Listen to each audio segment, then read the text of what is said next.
आपदा विभाग और पुरातत्व विभाग ने हल्फनामा दे रखा कि इनका कोई ऐतिहासिक सबूत नहीं। जिस चीज का ऐतिहासिक सबूत नहीं, आप उसको कैसे सही मान रहे? सुप्रीम कोर्ट ने फैसला दे रखा है, आप फिर भी सुनने के लिए तैयार नहीं। भाई तुम जो लोग सूरजनो शास्त्रों के मुताबिक सूरजनो बंदर खा गया, आपके दाढ़ चलने धरती में बच्चे निकल गए, कुंती के कान में सूरज बच्चा पैदा कर गया, आपकी मैल से बच्चे बन गए, कुसा से बच्चे बन गए। शास्त्रों के मुताबिक सारे भालू और बंदर बोलिया कराते, समुद्र भी बोला था। आदि नारायण भगवान मछली के पेट से पैदा हो गया, मच्छी अंडा देने पानी से बाहर आई तो जिंदा कैसे रही? पानी में अंडा दिया तो भगवान पैदा कैसे होया? जब 100 कौरव एक औरत के पैदा हो गए, जब पहले बच्चे की उम्र 1 साल थी तो 100वें बच्चे की 100वां बच्चा कितने साल बाद होया? कभी सवाल गौतम बुद्ध ने दुनिया को समझाया कि धर्म क्या है? जो सबको बराबरी देता हो, सबका सम्मान करता हो, सबका कल्याण करता हो, वो धर्म है। जो धर्म किसी को नीचे ऊंच बनाता हो, अपना फायदा दूसरे का नुकसान करता हो, वो धर्म नहीं धंधा है। साथियों, इस देश के अंदर धर्म के नाम पर पूरी लूटपाट है। गली गली में ये हमारे बैल जो है ना, मंदिर मस्जिद के मत्था फोड़ रहे हैं, और इन लोगों को आज तक ये ज्ञान नहीं लगा कि आखिर 85 वोट से हमने राज लेना था। लेकिन मैं आप सब साथियों से विनती करना चाहूंगा कि जापान 100% बुद्धिस्ट कंट्री है। दुनिया में 100% टेक्नोलॉजी में से 50% टेक्नोलॉजी जापान की है, जो बुद्धिस्ट कंट्री है। बुद्धिस्ट का मतलब है बुद्धिमान कंट्री, जहां 100% बुद्ध है, जहां कोई देवी देवता नहीं है। जब तक आप लोग बैल बने रहोगे साथियों, तुम्हारा इस्तेमाल यही रहेगा। वोट तक इसकी पाओ, इसकी पाओ, इसकी पाओ, उसकी पाओ, वही व्यवस्था है। उस व्यवस्था के तुम शिकार हो।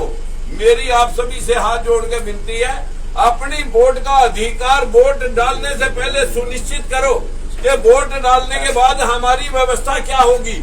अगर आपने वोटा सिर्फ हवाई उड़ाकर रखनी है कि इनका किस पार्टी की हवा, इनका किस पार्टी की हवा, अगर हवा में उड़ी हुई वोट जाएगी, पता नहीं सारी खजूर पर टंगागी, कुएं में गिरेगी। मेरे भाइयों, आप सब भाइयों से विनती है कि ये सोचना पड़ेगा, आखिर बैकवर्ड दलित और मुस्लिम मिलकर 85% लोग हिस्से से क्यों महरूम रहे? जुडिशरी के 25 हाईकोर्टों में जज क्यों नहीं लगे? यूनिवर्सिटियों में वाइस चांसलर और प्रोफेसर क्यों नहीं हुए?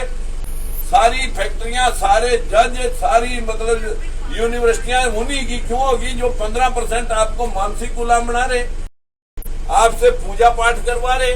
सारे एसपी डीसी, सारे एमपी एमएलए, सारे मंत्रालय, सारी पार्टियों के मुखिया वही लोग क्यों हैं?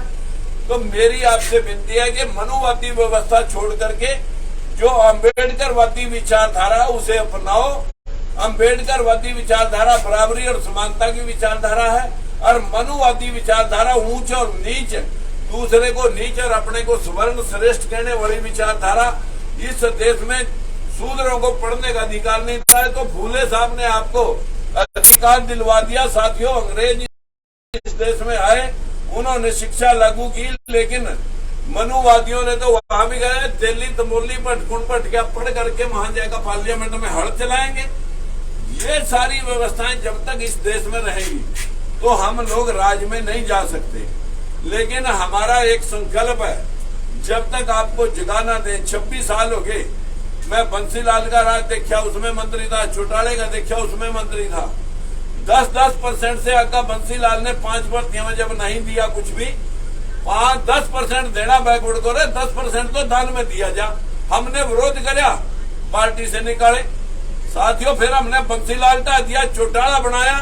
चौटाला 3200 मास्टर लगाता है, 3200 मास्टर में मेरिट थी SC-BC की 70%, और जब उसने वह लिस्ट फाड़ का अपने लोग लगाए तो उसी दिन हमने विरोध किया तो पार्टी से निकाले साथियों, और उसके बाद मंत्री पद गया।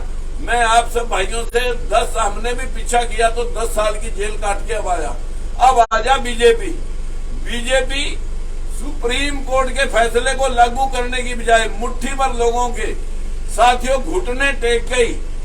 जिन लोगों के 5 मुख्यमंत्री रहे, ये 2.5 लाख नौकरी है साथियों, 2.5 लाख नौकरी। इस 2.5 लाख में 1.25 लाख नौकरी, 1,30,000 नौकरी। हरियाणा के अंदर 2.5 लाख पक्की नौकरी है, 2.5 लाख में 1,30,000 5 मुख्यमंत्रियों ने अपने लोगों को दे रखी है। ये मेरे हाथ में पेपर है जो सुप्रीम कोर्ट ने मांगे थे। आप लोग कैसे किस मिट्टी के बने हो सोच रहे हो, तो यहाँ हमारा हक मिलेगा वहां मिलेगा। मैं यकीन से जाति पाति लोग कहते हैं, ये किताब आपको दे रहा हूं, ये किताब एक दिन में ही पढ़नी है। अगर एक पैरा आज पढ़ेंगे, एक पैरा 4 दिन बाद पढ़ेंगे तो कुछ समझ में नहीं आनेगा। इसमें 4-5 इतिहासकारों का वर्णन है। मेगास्थनीज का, सेल्यूकस का जो सिकंदर का सेनापति था, और उसका अल्बरूनी का, इब्न बतूता का और फाइयान का, और 10 महापुरुषों की वाणी है। गुलामगिरी है ये, गुलामगिरी पढ़ लेना इसको फुर्सत में, सारे जाड़े साफ कर देगी। और राज में तुम अपने आप अपने हक अधिकार के लिए जिस दिन जागृत हो जाओगे, फिर अपने हकों के लिए अपने आप सवाल करेंगे। किसी की गुलामी करने के अंदर आप कभी विश्वास नहीं रखेंगे। हम कोई लोग जब हम भेदभाव की बात करते हैं, लोग कहते हैं जाति पाति कर रहा। अरे जाति पाति तो उन्होंने की जिन्होंने राज किया। आज देश के अंदर सारे हाईकोर्ट, सुप्रीम कोर्ट, सारे जज अपने लगा के, वाइस चांसलर नागपुर वाले लगा के, सारी नौकरियां 5 मुख्यमंत्री अपने लोगों के पास देके, और उसके बाद हमारे लोगों को पाठ पढ़ा रहे जाति पाति का। हमारी आपसे विनती है, अंधविश्वास से बचो, तर्कवादी बनो। We are not Hindu, we are Indian. आप सारे समझो, ये सारा सुप्रीम कोर्ट का फैसला पूरे हर एक जिले में डीसी के पास है, कहीं जाके देख लेना।